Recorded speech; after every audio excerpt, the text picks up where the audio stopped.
Good morning, everyone. Welcome to Unity Spiritual Center of Windsor.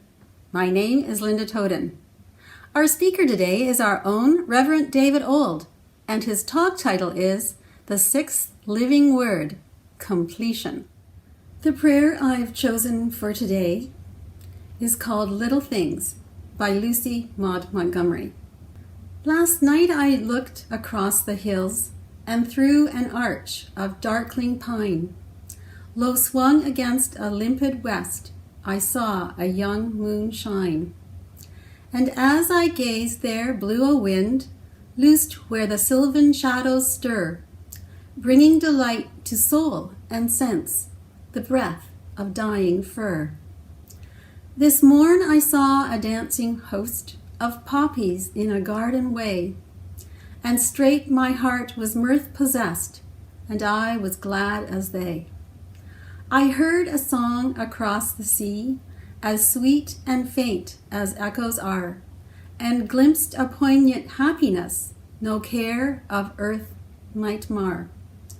Dear God, our life is beautiful in every splendid gift it brings, but most I thank Thee humbly for the joy of little things. This poem was written many years ago by the author of Anne of Green Gables, Maud Montgomery, and it is one of my favorites. And now it's time for some music. Our first song today is by Eddie Watkins Jr., and it's entitled The Garden.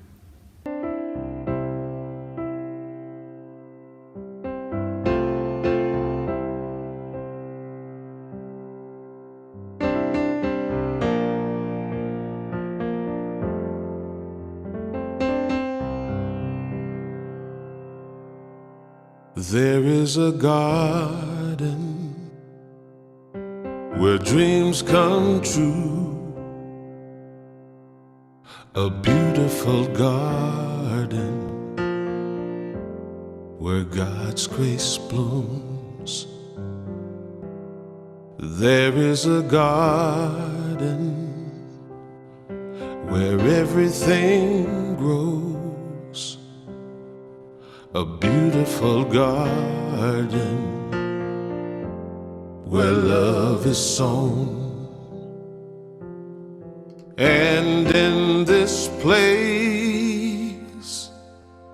of light and love,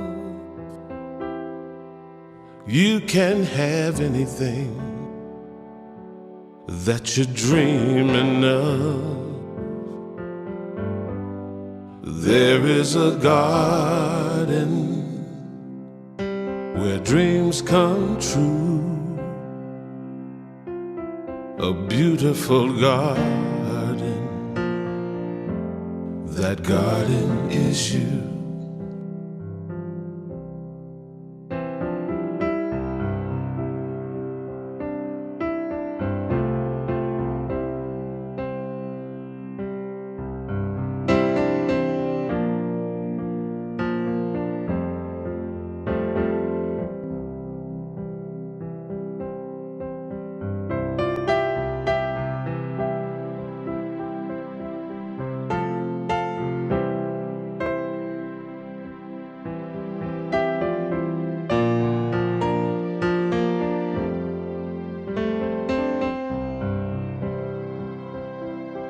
And in this place of light and love, you can have anything that you're dreaming of.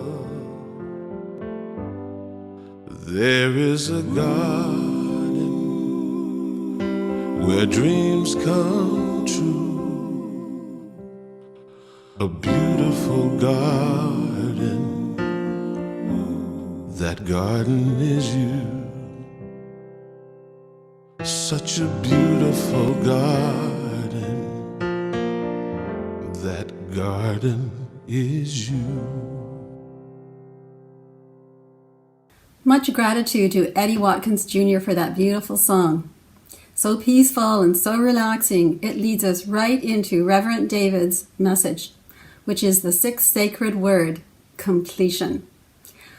After his talk, Reverend David will lead us into meditation. Well, good morning, everyone. I'm Reverend David Old, and I serve as a minister at Unity Spiritual Center in Windsor, Ontario. So welcome to our online service. And before we start, I always like to just take a moment to center ourselves and become present, fully present to this time in this place. So I invite you just to take a couple of deep breaths.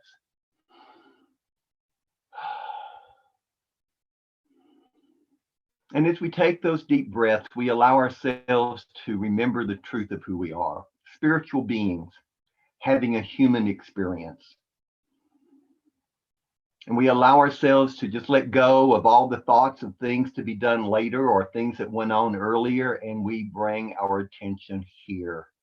And in this now moment, we allow ourselves to feel the presence of spirit that surrounds us, that we live and move and have our being in.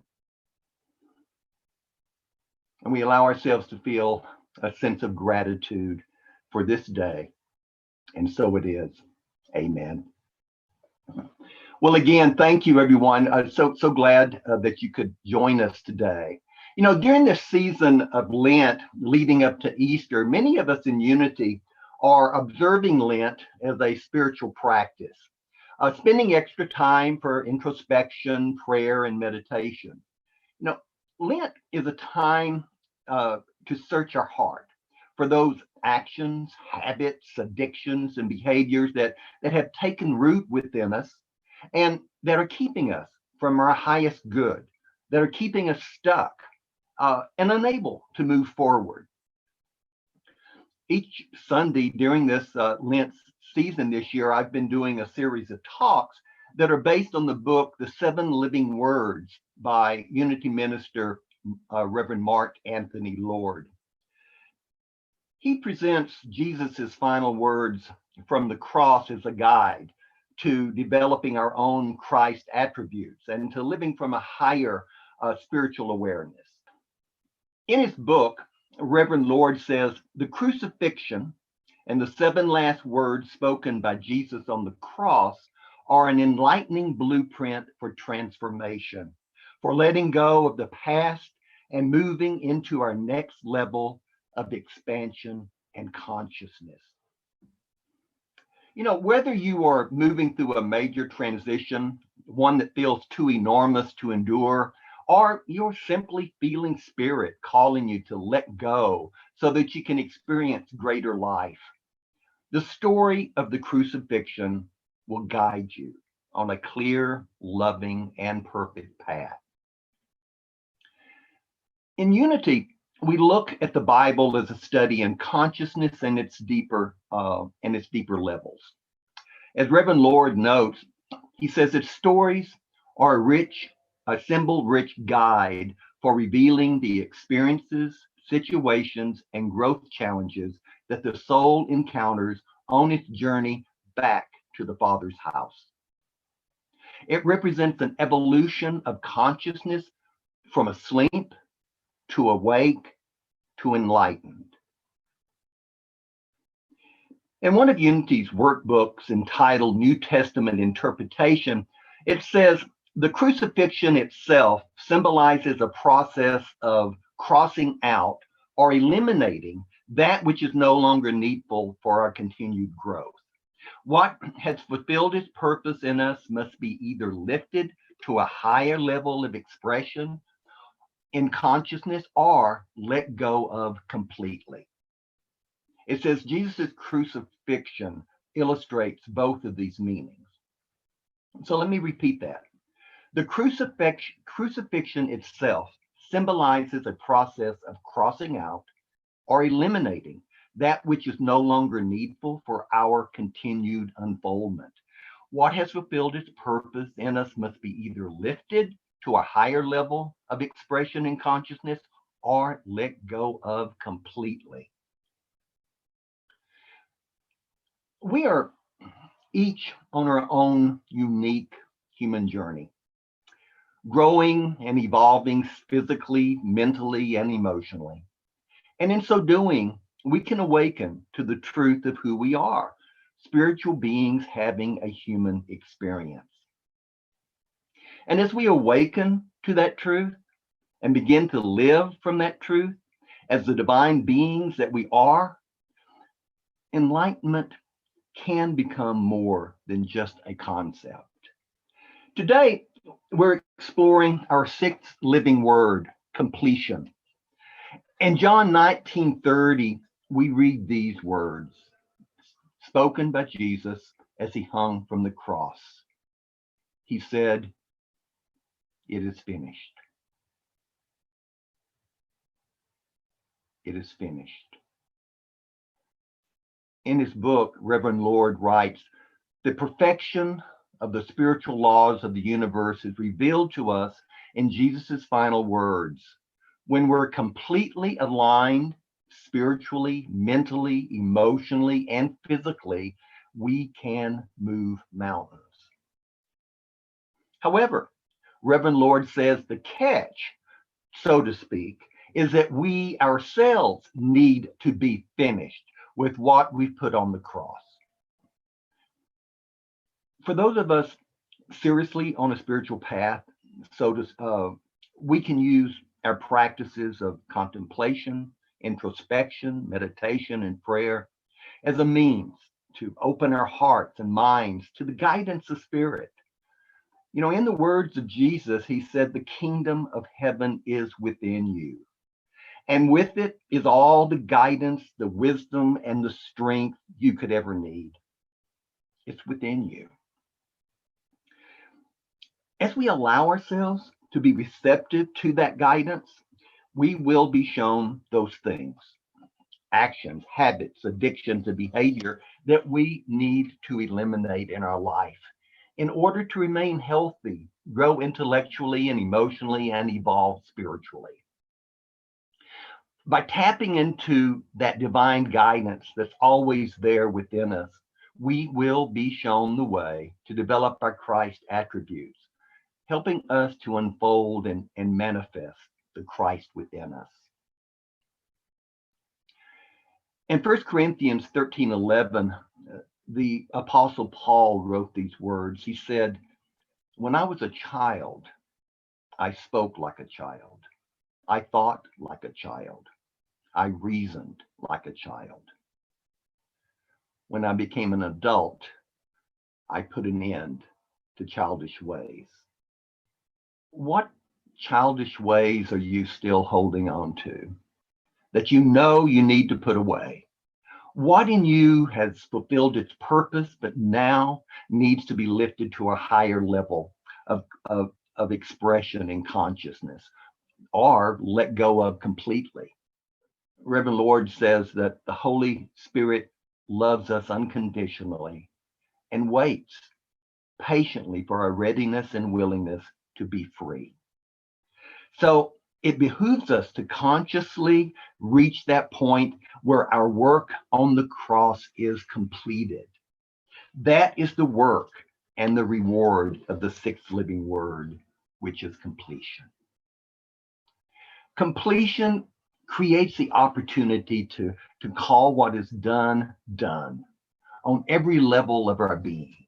Here is the spiritual truth of completion. In Mark 11:24, Jesus says, "So I tell you, whatever you ask for in prayer, believe that you have received it and it will be yours." That's an affirmative prayer. It's a prayer of real faith. So when the Spirit shows you those actions, habits, addictions, and behavior that need to be put on the cross, crossed out and eliminated in your life in order for you to fully express your Christ potential and live a life of joy and abundance, declare it done. And it is absolutely done. Our prayers are answered. Reverend Lord ask us to remember that there is no space and time in God. There is only now. Therefore, your prayers are fulfilled in the mind of God now, signed, sealed, and delivered. And that which you have crossed out is complete. Reverend Lord assures us our way home, our resurrection is certain. So if we know what we cross out is complete and we are assured that the prayer is answered, why don't we just walk on forward with our lives in confidence? Why do we still get triggered instead of setting ourselves free and letting it be?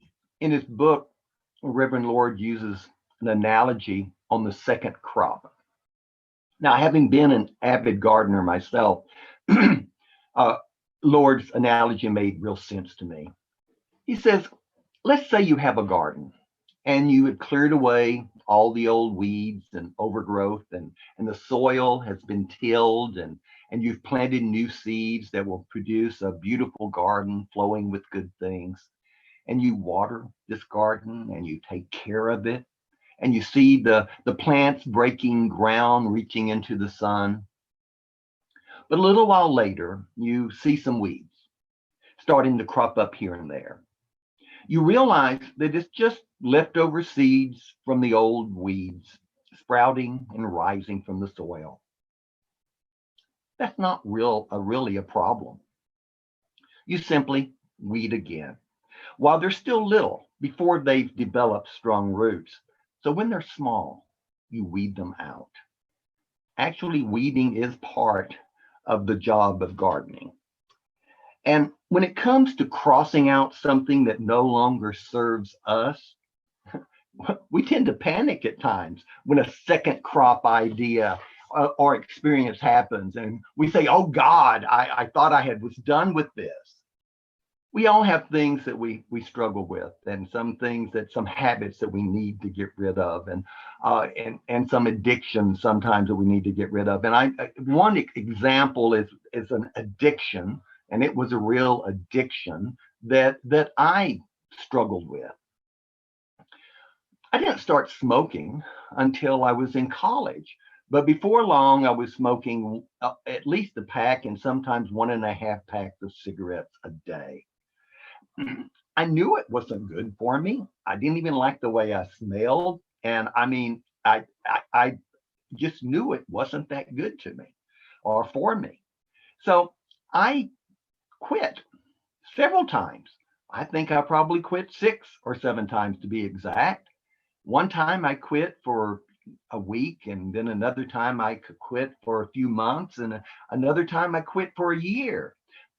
But I always thought, oh, I can just have one cigarette, just one. And there were times that I really loved a cigarette. And actually, my favorite time to have a cigarette was after I ate a meal. That was one of my favorite times to have a cigarette. And of course, since I was always eating, having meal at sometime during the day, that thought was up there. And every once in a while, even after I'd quit for a year, the thought kept on, well, I can just have one. And that was the way it was all the time. You can just have one. I mean, when I'm going out with friends and we're out drinking and eating, and I'd love to have cigarettes with friends as well. But I just every single time I quit, that seed popped up that I could just have one. And that went on and on. Like I said, I think I quit at least 7 different times. And my wife smoked also at that time. So it was also the smell, but she eventually, of her smoking, but she eventually quit also. She quit before I quit totally.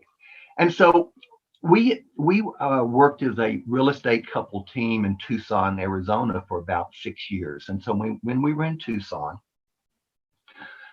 I bought my first brand new car. It was an Oldsmobile Brougham, and it was a beautiful car. And I bought it especially to take clients around to show them housing and everything. and it had that nice new car smell, and it was just my first brand new car. And so I told myself I was not going to smoke in the car. I mean, clients really didn't like to get in a smoke-filled car that smells like cigarette tobacco. So I decided not to smoke in the car. So one day, just shortly after I got my new car, I was driving home and I decided, oh, I just want one cigarette. So I lit up a cigarette in the car. I rolled the windows down so it wouldn't smoke up the car. And then as I made a turn,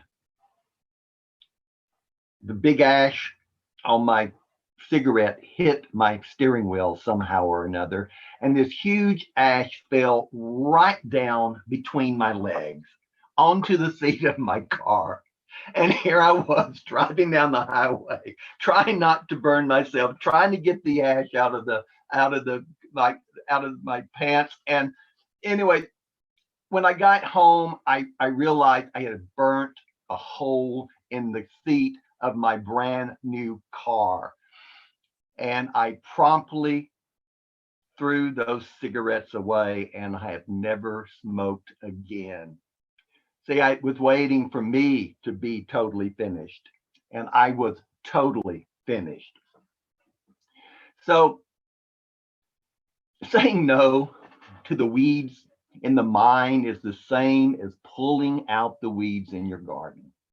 When false beliefs are crossed out and complete, saying no to the repeat patterns and experiences that can occur can just be as simple as pulling those little weeds. If you remain committed to your new truth, such as I am not a smoker. Before, you were often unconscious of the patterns, and they seem very huge and powerful, that once they were set into motion, you really didn't have much choice except to ride them out. Even if you knew the outcome was most assuredly a dismal one. Today, you are conscious of the patterns, and you can choose, and you know you can choose. You know, even if it looks, smells, and feels just like the old story, call it second crop. Call the old game complete and declare you're good. Right in the face of the old story when it pops up. Declare you're good with power and with conviction. Dare to refuse to settle. Refuse to give any substance to the lesser thoughts, the error thoughts, and refuse to see yourself as a victim. Say no to believing yourself anything but the full glory of God and the fulfillment of the new you. Just tell yourself this is just a second crop, and there is no way I'm buying into it again. Take a deep breath. So, throughout this coming week, remember the strength and wisdom of Spirit is within you, guiding you and strengthening you. And as we begin to prepare for our meditation, let me leave you with one last Bible verse that's found in the Old Testament in Job 22:28, where it says, what you decide on will be done, and light will shine on your ways. What you decide on will be done. And so it is. So let's take this time right now to prepare for our meditation. Thank you for being with us again today. Let's just sit down and settle and relax in the seat that you're in right now as we prepare to be guided in a meditation. Take a couple of deep breaths. And we just allow ourselves to relax. We allow ourselves to drop any thoughts about what happened earlier, or any thoughts that or about what's happening later. We bring ourselves fully to this present moment.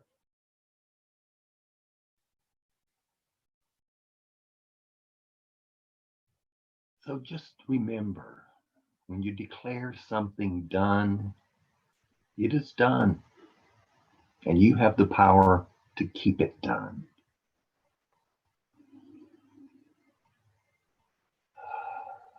So we just rest for a little while. You can leave your eyes open if you wish, or close them.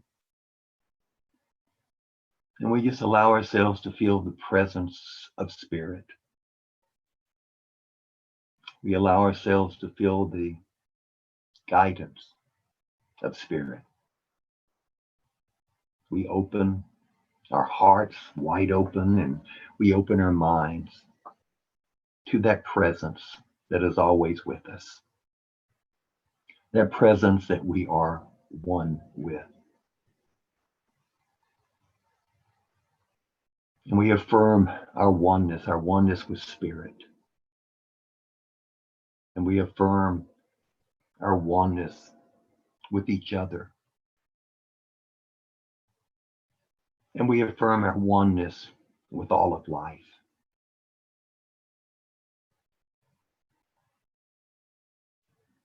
We allow ourselves to feel a sense of gratitude for this life, for all the blessings that we are filled with and given in life.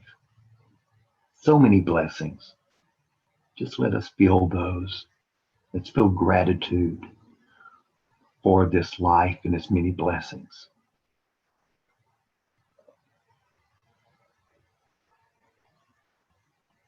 So in this sense of peace and safety, let's just take a little while to rest in the silence.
So as we allow ourselves to come back to this present moment and become fully present here, we remember that what you decide on will be done. Within you is the power and the strength to meet any challenge that you might have, to be done with something that needs to be done with. Spirit guides you and leads you to exactly the steps that you need to be taking to let go of those things that you need to let go of. So go forth this week, my friends, and be strong, knowing that Spirit is with you every step of the way. And remember, what you decide on will be done. And so it is. Amen. Thank you, everyone. Have a wonderful, wonderful day.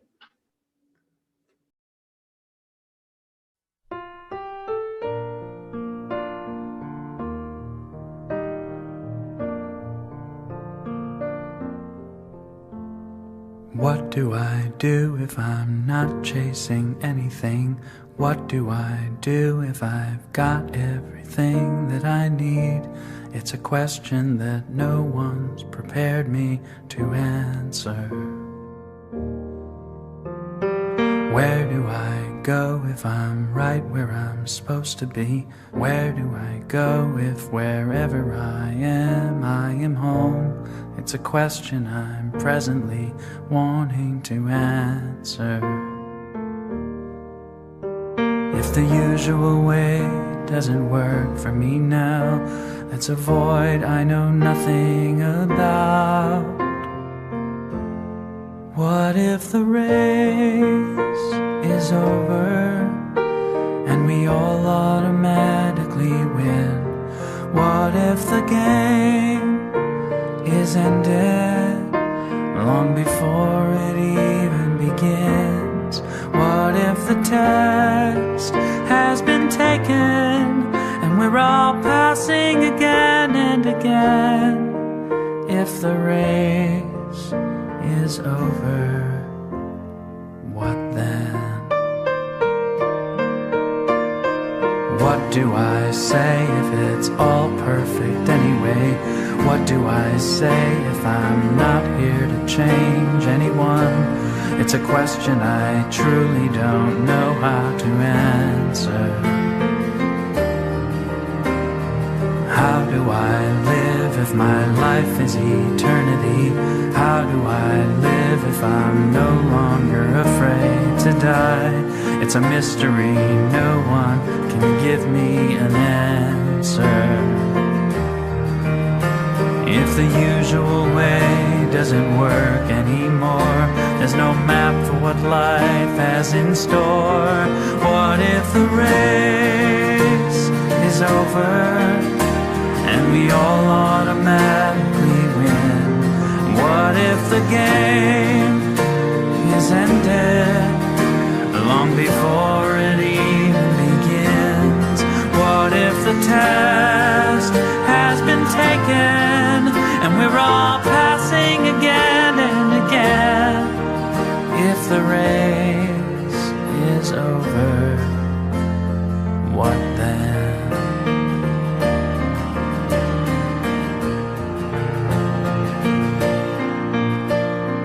What is the purpose of time here on earth?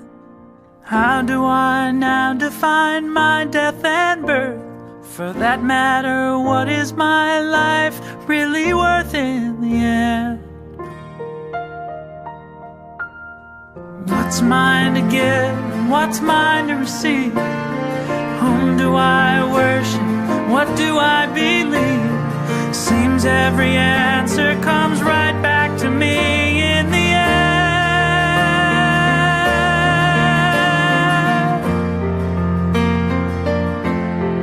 What if the race is over and we all automatically win?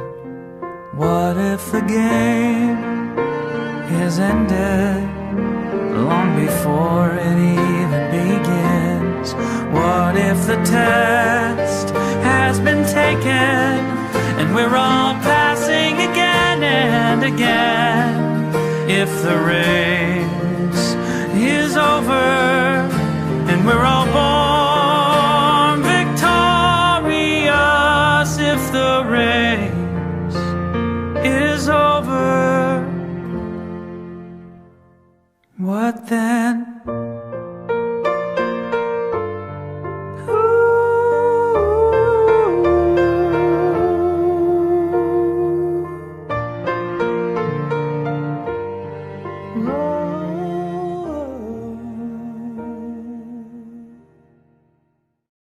Thank you, Reverend David. I thoroughly enjoyed your talk today.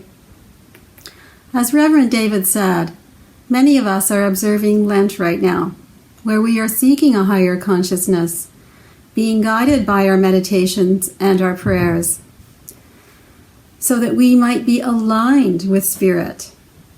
I particularly liked your analogy with the cross, the crossing out of old habits and triggers that might not be fertilizing our gardens, our Garden of Eden, seeking to get rid of the weeds, so to speak. I would also like to thank Daniel Nahmod for his song, so befitting Reverend David's talk, If the Race is Over Now. It put me in such a spot of gratitude and fulfillment, making me desire a new day, one that will be filled with grace and gratitude and fulfillment. Thank you so much. I would also like to thank everyone out there who continues to support this ministry with your time and generous donations of tithes and love offerings, especially during these challenging times. We could not continue to provide our programs and services without your support. Thank you from the bottom of our hearts. There are several ways to donate. We accept e-transfer or PayPal, sent to unitycenterwindsor@gmail.com. You can also click the blue donate button at the top of our website, which will take you to Canada Helps, a safe and secure site where you can make a one-time or recurring donation using a credit or debit card. Or you can send a check or money order to our office. For further information, visit our website at www.unityofwindsor.org. And thank you and bless you for your loving and generous support. Here at Unity Spiritual Center of Windsor, we are exploring different ways to provide more online services, classes, and opportunities to meet virtually. Information about all of the upcoming classes and events can be found on our website at www.unityofwindsor.org. If you do not receive our weekly newsletter, please contact us and we will add you to our email list. And here we are coming to the end of our service today. I would like to thank you again for joining us. And before we close with a short prayer of gratitude and our prayer for protection, I would like to remind you of our vision, mission, and statement of being, which are found on your screen. First is our vision statement, a world powerfully transformed through the growing movement of shared spiritual awakening. And our mission statement, we inspire and empower spiritual growth to awaken us and transform the world. And our statement of being, I am a dynamic center of the Christ light, mighty to unfold my good and radiate that good to all. Let's open our hearts and minds in gratitude as we close by speaking out loud or silently to ourselves our love offering prayer, followed by the prayer for protection.